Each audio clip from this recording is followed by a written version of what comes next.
Mais non, ils sont sérieux avec ce revirement? Salut tout le monde, c'est Xavier, bienvenue sur Watch Mojo Français. Aujourd'hui je vous retrouve pour le top 10 des rebondissements sortis de nulle part dans les scénarios de films. Pour cette liste, on va examiner les différents rebondissements de l'intrigue qui apparaissent au moment où on s'y attend le moins. Le rebondissement doit être tellement incroyable qu'il était impossible à deviner, ou alors faut qu'il se soit produit dans un film qu'on ne soupçonnait pas du tout d'avoir des retournements de situation. Et bien évidemment, une alerte spoiler est maintenant en vigueur. Has the time come? I've been waiting so long. Numéro 10, Marie est une super-héroïne, Hancock.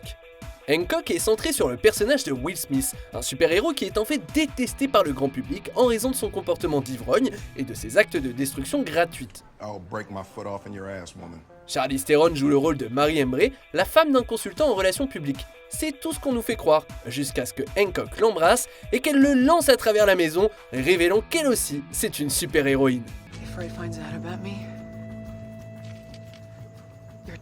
Mais c'est pas tout. On apprend aussi que Marie et Hancock ont 3000 ans, qu'ils ont été mariés et que les immortels perdent lentement leur pouvoir et leur immortalité une fois qu'ils ont été jumelés. Okay, I was flying. And I'm very strong as well. It's just the way we are. We? Me and him. It's just us now. The others paired up and died. Ça faisait beaucoup à digérer pour un film qu'on pensait être une simple comédie de super-héros. Numéro 9, Julia Roberts, Ocean's 12. Ocean's 11 l'a joué pas compliqué, avec Julia Roberts jouant l'ex-femme de Danny, Tess Ocean. Dans la suite, ils ont décidé de s'amuser. You ever notice that Tess looks Ooh, exactly don't ever ask like... that, ever. Seriously. Not to anyone, especially not to her. Wait, why not? Look, it's not in my nature to be mysterious. But I can't talk about it, and I can't talk about why. Il s'avère que Julia Roberts existe déjà dans cet univers. On avait donc ici une femme qui ressemble à Julia Roberts et qui parle exactement comme elle. Le film se lance dans ce qui est peut-être la blague la plus méta de l'histoire du cinéma, puisque Tess se fait passer pour Julia Roberts pour une arnaque. Sta arrivando Julia Roberts. Pour rendre le tout encore plus drôle, Tess fait une terrible imitation de Julia Roberts, à tel point que Bruce Willis, qui connaît Julia, se rend compte de quelque chose et s'amuse à essayer de faire foirer le plan en mettant Tess au téléphone avec la vraie Julia Roberts. You know, I need to talk to Marcus. That's so funny. What a coincidence. So Micah Probably over by the window with the reception. Yeah. Hello? Hello? Marcus? No, it's Julia. Du grand n'importe quoi. Numéro 8, Sam est un clone, Moon. Sam Rockwell joue le rôle de Sam Bell, un employé de Lunar Industries. Gertie, have you heard anything new about anyone fixing Lunar Sat? No, Sam. What I understand is it's fairly low on the company's priority list right now. You tell him to sort that out. La société extrait de l'hélium-3 du sol de la Lune pour le renvoyer sur Terre comme source de carburant. La plus grande partie de la base est automatisée, de sorte que Sam est la seule personne sur la Lune et son contrat de 3 ans est sur le point d'expirer. Mais à la suite d'un accident de son rover lunaire, Sam apprend qu'il est en fait un clone du Sam Bell original. Un parmi tant d'autres en fait. Chaque clone a un cycle de vie de 3 ans, et lorsqu'un clone meurt, un autre est activé, avec les souvenirs implantés de la femme enceinte de Sam. En réalité, la femme de Sam est morte depuis bien longtemps, et son enfant a désormais 15 ans. Eve? Yeah? Hi, Eve. How old are you now? I'm 15. Do I know you? La révélation est en fait aussi hallucinante que déchirante. Numéro 7, tout ce qui concerne la créature, Splice. Je le dis haut et fort ici, Splice est un film étrange et dérangeant. Clive et Elsa, ingénieurs génétiques, souhaitent combiner un ADN animal à un ADN humain pour créer un hybride. Come on, little fella. He's so cute. Le premier rebondissement révèle que l'ADN humain provient d'Elsa et non d'un donneur anonyme. Et puis là, ça vire au franchement ridicule. Shouldn't do that. La créature séduit Clive grâce à ses phéromones et se transforme ensuite en mâle pour agresser Elsa.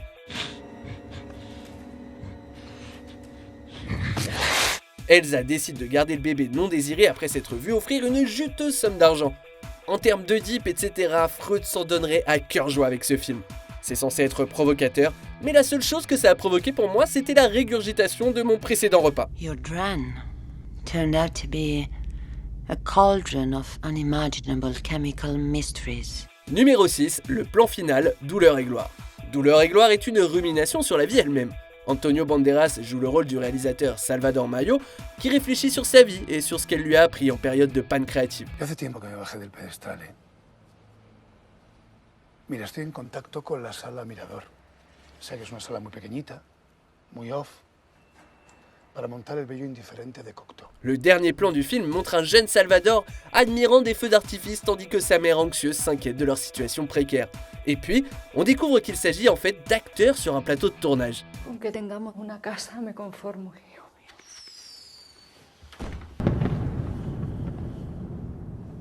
Salvador utilise en fait ses souvenirs d'enfance pour tourner un nouveau film et surmonter sa crise créative. Ce n'étaient pas des flashbacks, c'était des scènes de film. Et ce n'est pas seulement un choc, c'est aussi un merveilleux regard sur le processus de guérison potentielle du cinéma. Nos iremos al pueblo, tú y yo. Y Maya para que haga las haciendas de la casa. Te cuidaré día y noche. Esta vez no te fallaré, mamá. Numéro 5, le film entier est un jeu vidéo, Serenity. Serenity a été critiqué négativement lors de sa sortie pendant l'hiver 2019, la plupart des critiques visant son ridicule rebondissement. The big question is, why has the creator changed the rules? Matthew McConaughey joue le rôle de Baker Dill, un capitaine de bateau engagé par son ex-femme pour tuer son nouveau mari violent. I want you to take him out on your boat, let him get drunk, then drop him in the ocean for the sharks. In return, I will give you $10 million cash. C'est en fait un prémisse assez décent et intriguant, mais c'est gâché lorsque l'on apprend que les événements du film se déroulent en fait à l'intérieur d'un jeu vidéo et que Dill est en fait un marine mort en 2006. Le fils de Dill, Patrick, utilise le jeu comme un exutoire où il fait assassiner son beau-père abusif par son père décédé. He plays games. He has his computer. Plays for hours and hours. School says he's got a unique ability, but he just seems kind of broken down. Mais attends, c'est pas tout et c'est encore mieux. Patrick décide de renoncer à l'exutoire créatif et assassine tout simplement son beau-père dans la vraie vie. In the Pompano Beach area of Miami last night, police responding to a 911 call arrested a 13-year-old juvenile, Patrick Zariakis, on a charge of second-degree murder. C'est vraiment très bizarre. Numéro 4, des vampires, une nuit en enfer. Les bandes annonces ont tendance à gâcher les plus belles surprises. Ce film débute comme un thriller mettant en vedette deux braqueurs de banque en cavale. What did I tell you? What did I say to you? I said buy the roadmap and leave. Ils finissent par arriver dans un club de striptease dans le désert où une bagarre révèle l'horrible vérité. Les clients du bar sont en fait des vampires. De là, ce drame criminel se transforme en un film de vampires de série B complètement loufoque et assez amusant, faut bien dire. Sauf que malheureusement, à l'époque, la foutue bande-annonce révélait ce petit détail qui a gâché la surprise. Et si tu n'avais pas vu cette bande-annonce, alors tu as eu droit à un des rebondissements les plus étranges et imprévus de l'histoire du cinéma. Mais non, franchement, le service marketing a vraiment pris une mauvaise décision ce jour-là. You know what everybody says about me, huh? I suck. Numéro 3, Fight Club 2.0, Tully. Le deuxième film de Charlize Theron à figurer sur cette liste est Tully, une comédie dramatique sur une mère bouleversée nommée Marlo qui engage une nounou nommée Tully pour aider avec les enfants. Hello. I'm Tully. You must be Marlo. Yes. May I come in? Yeah. Marlo, Tully et Drew, le mari de Marlo, s'entendent à merveille et tout semble aller pour le mieux. Cependant, on apprend plus tard que Tully est en fait le nom de jeune fille de Marlo et que la nounou était en fait le fruit de son imagination privée de sommeil. Are you still at the same address? Yeah. She's still What is out. her maiden name? So I think, Tully, Tully. All right, what can we do for you? And the last four digits of her social. Marlo a imaginé Tully comme une version plus jeune et idéalisée d'elle-même pour faire face au stress parental. So obviously we can't see each other anymore.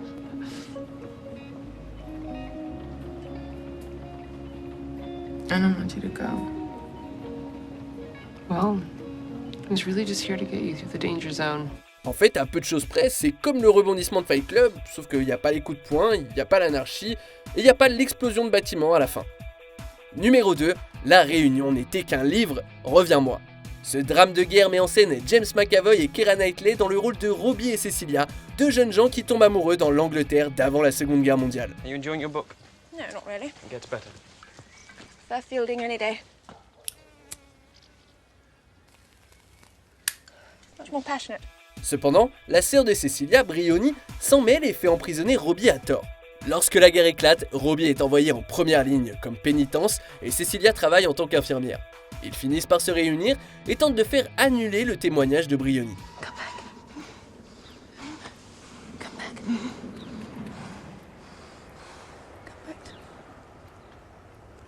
On apprend plus tard que cette réunion n'a en fait jamais eu lieu. Toute la scène a été imaginée par Briony pour son roman autobiographique Reviens-moi. Bryony Tallis, your new novel, your 21st, is called Atonement. En réalité, Robbie et Cecilia sont morts à la guerre avant d'être réunis et Briony écrit le roman en tant que vieille femme pour se débarrasser de la culpabilité. In fact, I was too much of a coward to go and see my sister in June 1940. I never made that journey to Ballard. So the scene in which I confess to them is imagined. On arrive presque à la fin. Nous publions de nouvelles vidéos chaque jour, alors avant de continuer, abonne-toi et active la petite cloche et les notifications sur téléphone pour ne rien rater. Numéro 1, Anna et Cal ont des liens de famille, Crazy Stupid Love. Voici probablement la seule comédie romantique de l'histoire à avoir une tournure si époustouflante qu'elle rend le reste de l'intrigue complètement chaotique. Et ça fonctionne à merveille. Le film concerne Cal, un homme fade et ennuyeux qui reçoit l'aide du suave et sophistiqué Jacob après avoir divorcé. You're going around and you're like badgering people with this sad sack, loser, sob story, and I don't understand why. No, I don't need this crap. No, sit down. All right. Jacob est un homme qui couche avec d'innombrables femmes et il a les yeux sur Anna, jouée par Emma Stone.